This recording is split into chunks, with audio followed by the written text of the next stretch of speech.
En los siguientes minutos me complace mucho en presentar al doctor Konrad Simpfendorfer.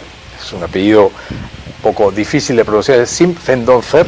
Él es médico cardiólogo intervencionista, él es miembro del equipo de cardiólogos de Cleveland Clinics. Para que ustedes tengan una idea, Cleveland Clinics es uno de los mejores 10 hospitales del mundo en cardiología. En los Estados Unidos está en el top 3, top 2. Perdón, top 2, realmente llegar a tratarse una condición cardiovascular en el hospital Cleveland Clinics es realmente una suerte y es caer en las mejores manos de los mejores cardiólogos del mundo. Y el doctor Konrad Simpfendorfer, que me acompaña esta mañana, él es médico, cardiólogo intervencionista, él ha sido presidente de Cleveland Clinics durante el periodo 98 al 2006, premio de la Sociedad Latinoamericana de Cardiología Intervencionista, además de una cantidad de títulos y calificaciones que tiene. O sea, el expertise de nuestro invitado esta mañana realmente está sobre el estándar. Con él vamos a conversar todo lo que se refiere a aneurismas, a estas dilataciones de las arterias que pueden ocurrir en cualquier parte del cuerpo y que muchas veces constituyen una verdadera emergencia que ponen seriamente en riesgo la vida de las personas que las padecen. ¿Podríamos tener aneurismas a cualquier edad? Sí, pero hay una edad más frecuente y hay muchos factores de riesgo que pueden determinar que nuestras arterias sufran esta condición. Doctor Simpfendorfer, muy buenos días, bienvenido al programa, gracias por acompañarnos esta mañana, realmente nos sentimos muy honrados de tenerlo aquí en el set, como paréntesis a las actividades por el Congreso de la Sociedad Peruana de Cardiología que se está llevando a cabo en estos días, para conversar sobre aneurismas. Usted es cardiólogo, ¿no es cierto? Y dentro de la cardiología eligió hacer intervencionismo. ¿Podría, por favor, explicar qué cosa es la cardiología intervencionista? ¿A qué nos referimos cuando hablamos de intervencionismo en medicina? Primero voy a aprovechar para pasar el aviso que Cleveland Clinic hemos tenido la suerte de tener el primer lugar por 22 años consecutivos. Primer lugar. En los Estados Unidos. Sí, mire, mi dato estaba cerquita a la realidad, pero algo desfasado. Mil disculpas por ello, pero sí es cierto, Cleveland Clinic es un... La cardiología hoy en día se ha ido subespecializando, ¿no? Tenemos cardiólogos que se dedican a la parte eléctrica o arritmias, tenemos cardiólogos que se dedican a la parte de insuficiencia cardíaca, así es, imágenes. Intervencionismo se dedica más que nada a procedimientos por catéter, ya sea para colocar stents en las coronarias o para hoy en día colocar válvulas percutáneas que habitualmente se hacían por vía quirúrgica. Sí. Así que es una especialidad que ha ido creciendo muy rápido. Y hoy en día, si yo me tomo 2 meses de vacaciones, vuelvo y estoy atrasado. Claro. No estoy al día. Así es. Así tan rápido. O sea, el día a día avanza la cardiología intervencionista, igual que otras formas de intervencionismo, ¿no? Exacto. Claro. Hablemos un poquito de los aneurismas. Digamos, ¿qué es la condición más frecuentemente tratada en intervencionismo cardiológico? Esa es un área que no pertenece estrictamente a los cardiólogos, sino que a los cirujanos vasculares. Así es. Y el aneurisma, cuando la gente habla de aneurisma, el más común es el aneurisma de aorta abdominal. Y lo importante en el aneurisma de aorta abdominal es poder diagnosticarlo antes de que se rompa. Así es. Porque no da síntomas. Entonces, ¿cuál es el paciente a riesgo? El hombre mayor de 60 años, así es, hipertenso, así es, colesterol alto y tal vez con historia familiar de aneurisma.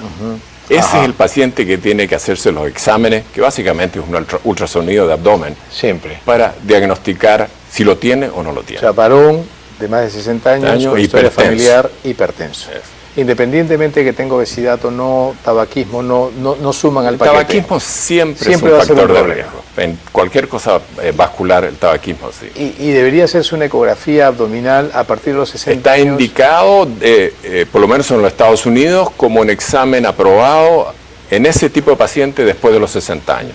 Ya, de screening. Claro, porque el tratar a ese paciente con un aneurisma que no se ha roto, tiene resultados mucho mejores y se evita la catástrofe que es el aneurisma roto. Que es la ruptura, ¿no? Exacto. ¿Pueden haber aneurismas, estas dilataciones en las arterias, en cualquier arteria de nuestro cuerpo? En cualquier arteria, mucho menos común que el aneurisma abdominal. La gente conoce los aneurismas cerebrales porque se presenta como un accidente, una hemorragia cerebral. Son accidentes, son súbitos, son de manera intempestiva. Los aneurismas coronarios son raros. Son raros, ¿no? Ocurren o en el niño de menos de un año, así es, por una condición especial. Sí, que también es rara, afortunadamente. Muy raro. O en el adulto con enfermedad coronaria, que en lugar de manifestarse como estrechez de la coronaria, se manifiestan con estas dilataciones. ¿Cómo no? Ahora, los aneurismas de aorta abdominal son los más frecuentes de lejos. Exacto. Y luego vienen los aneurismas cerebrales. Los cerebrales segundos, sí. Perdón. Y hay también en otras arterias. ¿Cómo no?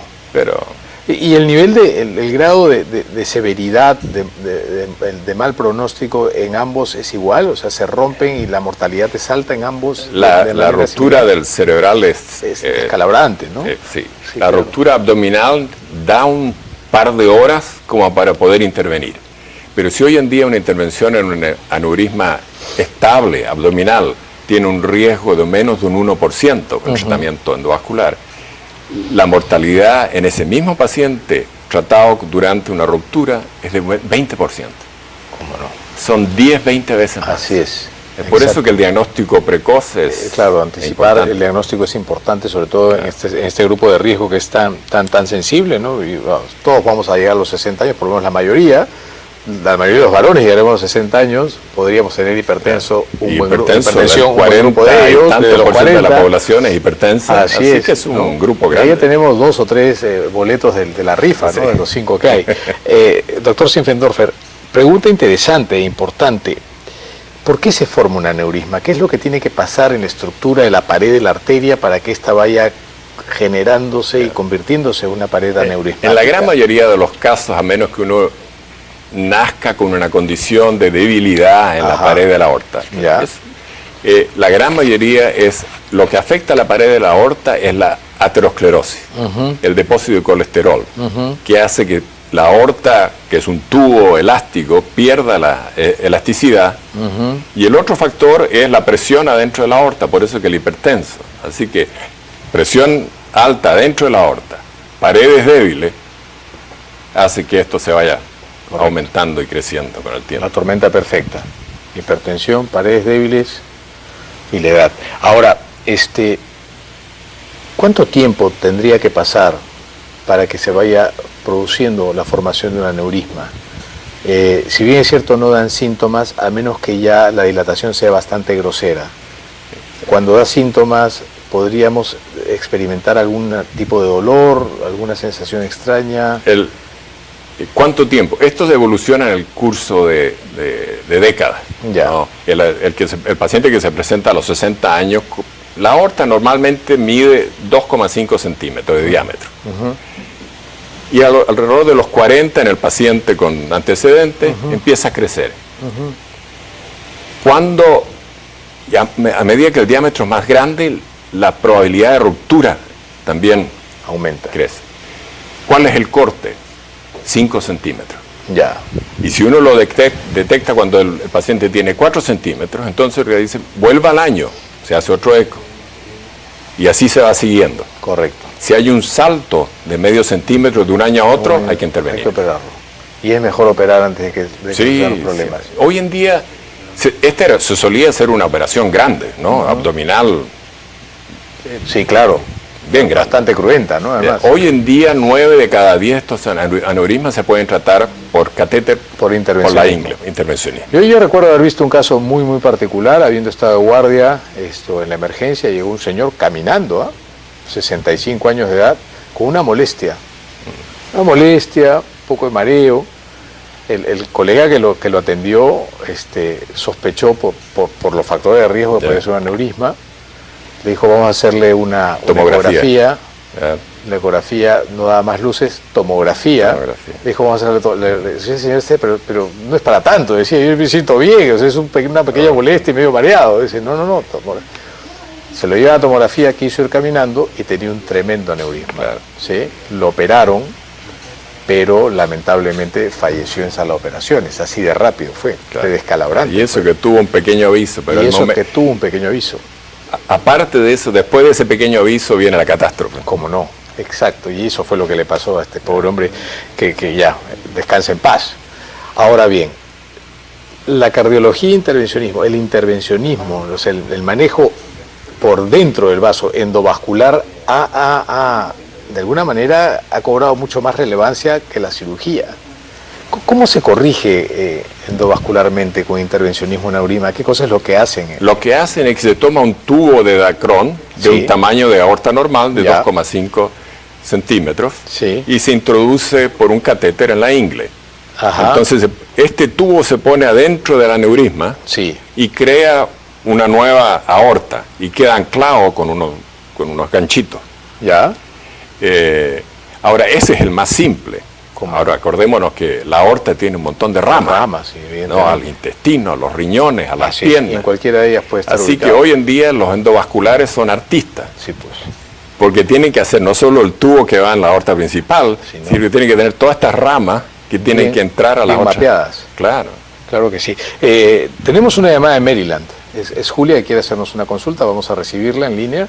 Hola Julia, buenos días. Gracias por llamar al programa. ¿Cuál es tu consulta, por favor? Estamos hablando de aneurismas. Muchas gracias, doctor. Muchas gracias. Gracias anticipadas por la respuesta. Nuevamente llamando, doctor, como tengo tantos hijos, ¿no? Entonces siempre suceden cosas. Sí. Fíjese que mi hija ya tiene varios años. Mi hija ahorita tiene 27 años. Sí. Pero le detectaron arritmia cardíaca hace ya como 9 años atrás. Entonces ella continuamente está así como que le ponen aparatos para controlar su arritmia y esas cosas. Entonces el día de ayer, ella cuando dio a luz también así, le hicieron cesárea, también tiene 2 años.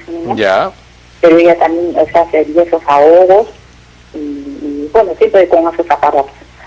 Bueno, entonces ayer ella tuvo una cintada demasiado fuertes y estaba así como con ahogos y mareos. Entonces ella ha ido al hospital, lamentablemente pues no ha tenido atención. Entonces yo le dije, vete a una clínica. Entonces hoy día ella se está yendo a una clínica. Yo quisiera saber, doctor, mi pregunta específica, si eso puede causar el aneurisma. Aneurismas. Que están hablando, ¿no? Ok, Julia, gracias por llamar. Yo no sé, porque realmente no hay cita, no la quieren atender y se trata del corazón y eso es una emergencia. Vamos a ayudarte, Julia. Gracias por llamar. Un beso para ti. Julia quiere saber si las arritmias cardíacas podrían ser un factor de riesgo para desarrollar aneurismas. No. Lo que entiendo yo es que la hija de ella, que tiene 24 años, tiene un problema desde los 15 años aproximadamente, que más que nada de arritmias paroxísticas, me da la impresión. Sí, pareciera, ¿no? Y si ya le han hecho los exámenes, lo importante ahí es decidir si esto es un problema eléctrico exclusivamente, o es un problema que la arritmia secundaria haga una falla anatómica del corazón. Y eso se decide en forma muy rápido con un ecocardiograma, que va a decir hay enfermedad valvular o no, hay enfermedad del músculo cardíaco o no, y si la respuesta es no para eso, el corazón es normal, pero la electricidad del corazón está mala, hay tratamientos que se llaman ablaciones. Así es. No, en que se va a quemar el cortocircuito con un catéter. También, eso es intervencionismo también. Es un intervencionismo de los electricistas. De los electrofisiólogos, sí, pues, de los electricistas, de los técnicos. Y tienen un éxito que va entre el 70 y el 90%. Sí, y en personas jóvenes el nivel de éxito es incluso mayor. Sí, claro. Ahora, es raro encontrar aneurismas en niños, ¿no? Es raro. Existen casos, la mayoría de ellos como consecuencia de la enfermedad esta de Kawasaki, que también es rara, pero hay varias lecciones aprendidas. Ahora los pediatras reconocemos más prontamente el Kawasaki, hemos identificado síntomas atípicos, Kawasaki incompletos y los estamos buscando sobre todo en aquellos niños menores de 1 año, pero por ahí se escapan. Yo alguna vez he visto 1 o 2 casos de niños con dilataciones aneurismáticas en sus arterias. ¿Cómo se corrigen los aneurismas coronarios de estos niños? ¿También por cirugía endovascular? No, el problema con Kawasaki es que se presenta como un cuadro viral en un niño, pues, a menos que uno esté pensando.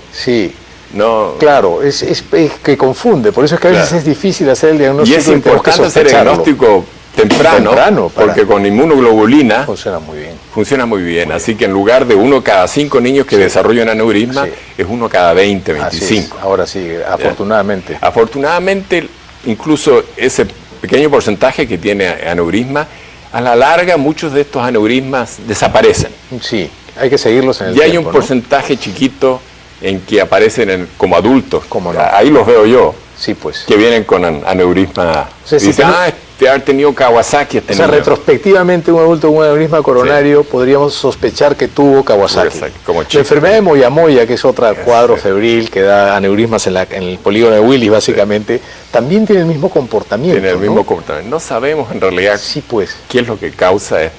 Pero esos aneurismas rarísimas. Primero, una condición rara. Sí, es rara. Segundo, rara vez se rompen. Sí.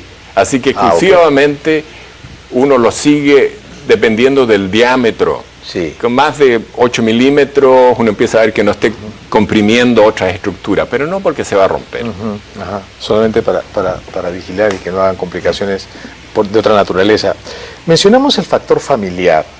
¿Es que hay una suerte de genética que altere la calidad de las paredes de la arteria en estas personas que tienen historia familiar de aneurisma?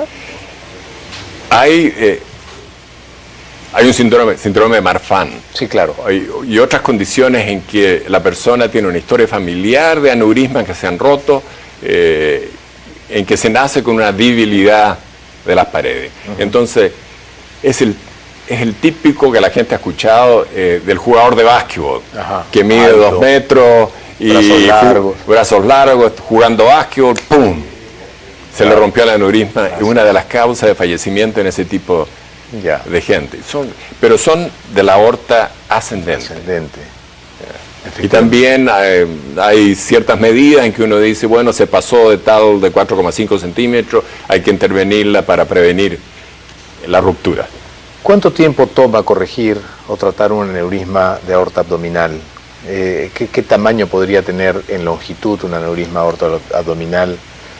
¿Qué cantidad, qué porcentaje de la pared de la aorta tendría que estar ya dañado para que se reviente y sangre masivamente? Es que por una ley física, la presión sobre la pared aumenta exponencialmente dependiendo del diámetro. Por eso que nosotros seguimos diámetro. Por la resistencia. 5,5 centímetros, el riesgo de que ese aneurisma se rompa en el próximo año es alto y sigue aumentando. Así todos nosotros vemos aneurismas de 9 centímetros, 10 centímetros, y no se han roto, pero bueno, es pero esa es una lotería. La excepción. Sí, ¿no? Son las excepciones, ¿no? Pero fíjate, en esto, los aneurismas, en la parte de intervencionismo, el pan nuestro mío de cada día son las endovasculares, pero de las coronarias. El paciente que viene con el infarto, que es algo mucho más común que los aneurismas. Claro. Ese paciente llegue, nosotros sabemos que tenemos que dentro de 60 minutos de que comenzó con el dolor, abrirle la arteria, ponerle un stent. Es la hora de oro. Es la hora de oro. Efectivamente, ese es como para nosotros los pediatras los resfríos, ¿no? Para ustedes son los stents, nosotros son los resfríos, efectivamente. ¿Alguna preparación previa del paciente? ¿Cómo viene el post? El manejo posterior a la reparación del aneurisma. ¿Qué cuidados hay que tener? ¿Con qué frecuencia tiene que hacerse controles? Como uno pone un tubo dentro del aneurisma y el tubo es recto y el aneurisma tiene una forma irregular, queda un espacio alrededor, ¿no? que se llena con coágulos.